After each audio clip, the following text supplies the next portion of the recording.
ಬೆಳ್ಳಿ ಮಹೋತ್ಸವನ ಅದ್ದೂರಿಯಾಗಿ ಆಚರಣೆಯ ಜೊತೆಗೆ ಒಂದು ಅರ್ಥಪೂರ್ಣವಾಗಿ ಕೂಡ ಆಚರಣೆ ಮಾಡೋಣ ಅನ್ನೋ ರೀತಿಯಲ್ಲಿ ನಾವು ರಾಜ್ಯ ಮಟ್ಟದ ಒಂದು ಕವನ ಕಥಾ ಸ್ಪರ್ಧೆ ನಮ್ಮ ರಾಜ್ಯದ ಎಲ್ಲ ಪತ್ರಕರ್ತರಿಗೆ ಜೊತೆಗೆ ರಾಯಚೂರು ಜಿಲ್ಲಾ ಪತ್ರಕರ್ತರಿಗೆ ಒಂದು ರಿಪೋರ್ಟರ್ಸ್ ಡೈರಿ ಅಂತೇಳಿ ಒಂದು ಪುಸ್ತಕ, ಅಂದ್ರೆ ರಿಪೋರ್ಟ್ಸ್ಗಳು ಅವರ ಅನುಭವದ ಪತ್ರಿಕೋದ್ಯಮದಲ್ಲಿ ಅವರ ಅನುಭವದ ಲೇಖನಗಳ ಒಂದು ಸಂಗ್ರಹದ ಒಂದು ಪುಸ್ತಕವನ್ನು ಹೊರತರಬೇಕು.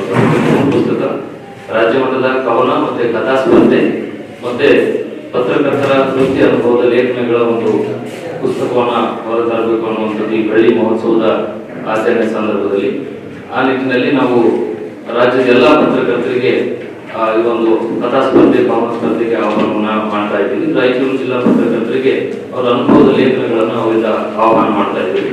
ಈ ಕಥೆ ಕವನ ಲೇಖನಗಳನ್ನ ನಮಗೆ ತಲುಪಿಸಬೇಕಾದ ಕೊನೆಯ ದಿನಾಂಕ ಫೆಬ್ರವರಿ 25ನೇ ತಾರೀಕಾಗಿರುತ್ತೆ. ಸುಮಾರು 1 ತಿಂಗಳಿಗೂ ಹೆಚ್ಚು ಅವಧಿಯನ್ನ ನಾವು ಇದಕ್ಕೆ ಕೊಡ್ತಾ ಇದ್ದೀವಿ. ಕಥಾ ಸ್ಪರ್ಧೆಯ ವಿಜೇತರಿಗೆ ಪ್ರಥಮ ಬಹುಮಾನ 10,000 ರೂಪಾಯಿ, ದ್ವಿತೀಯ ಬಹುಮಾನ 7,000 ರೂಪಾಯಿ, ತೃತೀಯ ಬಹುಮಾನ 3,000 ರೂಪಾಯಿ ಇರುತ್ತೆ.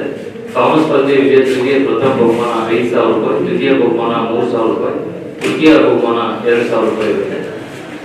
ಇನ್ನು ಕತೆ ಈ ಒಂದು ಇದಕ್ಕೆ ನಿಯಮಗಳು ಅಂದ್ರೆ ಕತೆ ಕವನ ಸ್ಪರ್ಧೆಗೆ ಮತ್ತೆ ಆಹ್ವಾನಿತ ಲೇಖನಗಳಿಗೆ ಯಾವುದೇ ನೋಂದಣಿ ಶುಲ್ಕ ಇರುವುದಿಲ್ಲ. ಸ್ಪರ್ಧೆಗೆ ಕಳಿಸುವ ಕತೆ ಕವನಗಳು ಸ್ವರಚಿತವಾಗಿರಬೇಕು ಮತ್ತೆ ಯಾವುದೇ ಪುಸ್ತಕ ಪತ್ರಿಕೆಗಳಲ್ಲಿ ಪ್ರಕಟ ಆಗಿರಬಾರದು.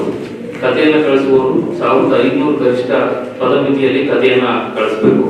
ಸ್ಪರ್ಧೆಯಲ್ಲಿ ಭಾಗವಹಿಸುವವರು ಪತ್ರಕರ್ತರಾಗಿರಲೇಬೇಕು.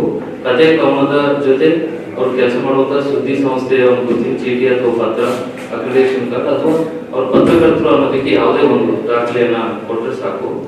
ಸಿದ್ಧಪಡಿಸಿ ಅವರು ನಮ್ಮ rrg.raiychur@gmail.com ಇಮೇಲ್ಗೆ ಅವರು ತಮ್ಮ ಕತೆ ಕವನವನ್ನು ಕಳಿಸಬೇಕು.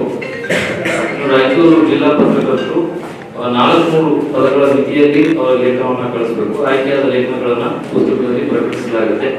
ಲೇಖನಗಳಿಗೆ ಯಾವುದೇ ಬಹುಮಾನ ಇಲ್ಲ.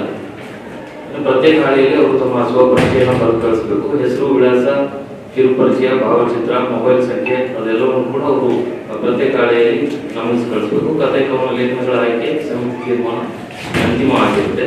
ಕಥಾ ಸ್ಪರ್ಧಿಗಳು ಮತ್ತು ಸಾಹಿತಿಗಳು ಎಲ್ಲ ಇದು ಮಾಡಿದಾಗ ಅವರು ಎಲ್ಲ ಹಿಂಗೆ ಇರ್ತದೆ ಅನ್ನುವಂಥದ್ದು ಹೇಳಿದ್ರು. ನಾವು ಅಡ್ವಾನ್ಸ್ ಆಗಿ ನಮ್ಮ ಮಾಧ್ಯಮಗೋಷ್ಠಿ ಮೂಲಕ ಅನೌನ್ಸ್ ಮಾಡ್ತಾ ಇದ್ದೀವಿ. ನಂತರದಲ್ಲಿ ನಾವು ಮೋಸ್ಟ್ಲಿ ಮೇ ಜೂನ್ ಸಂದರ್ಭದಲ್ಲಿ ದಿನಾಂಕ ಇನ್ನೂ ನಿಗದಿ ಮಾಡಿಲ್ಲ. ನಂತರದಲ್ಲಿ ನಾವು ಬೆಳ್ಳಿ ಮಹೋತ್ಸವ ದಿನಾಂಕಗಳನ್ನ ನಿಗದಿ ಮಾಡ್ತೀವಿ.